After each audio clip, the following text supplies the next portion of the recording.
Ms. Barisi, when I look at the witness list, you got the longest title. Deputy Assistant Secretary, Screening Coordination, Office of Policy, Department of Homeland Security. The request we sent was for Jay Johnson, and Jay Johnson sent you as the expert on these topics. How many Syrian refugees have entered the United States in the last year? Sorry, I didn't bring any of the refugee numbers with me. Do you know how many Americans have traveled to Syria in the last year? I don't have that number on me either. So you wouldn't know how many Americans have traveled and then returned? I don't have that number on me. How many visa waiver program overstays are there currently in the United States? I don't have information. We're talking about the refugee issue and the visa waiver program issue, and you can't give us any numbers on either program?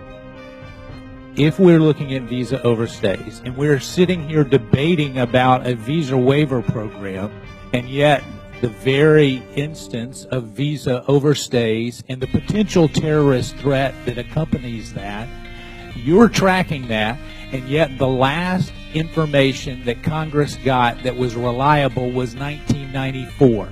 Do you not see a problem with that?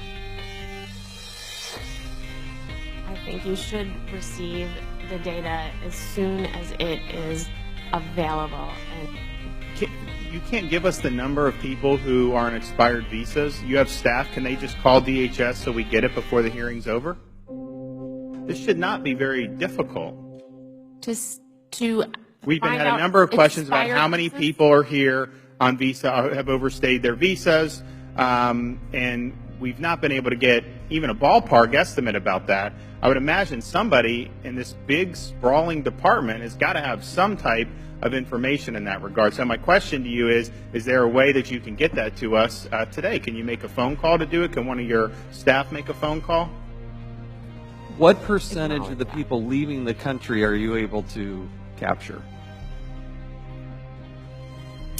I may have that with me. I have to look.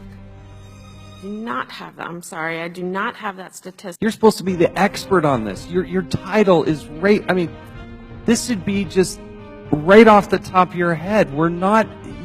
You're coming before Congress. I have a feeling you're going to be back before this committee again. This issue is not going away. These are basic questions about the functionality here. Barisi, I've asked you the number of Americans who traveled to Syria, you don't know. The number of Americans who may have traveled and returned, you don't know. The number of Syrian refugees who've entered the country in the last year, you don't know. The number of visa waiver program overstays, you don't know. The number of visa waiver overstays who may have been to Syria before they came here, you don't know. And the number of American citizens on the no-fly list, and you don't know. And yet you are the Deputy Assistant Secretary for Screening Coordination, Office of Policy, Department of Homeland Security in front of the Oversight Committee, and you can't give us one single number to some, I think, pretty basic questions? You got to do better than that, Ms. Barisi. I mean, this is not inspiring a lot of confidence, and I think that more questions have been raised and answered.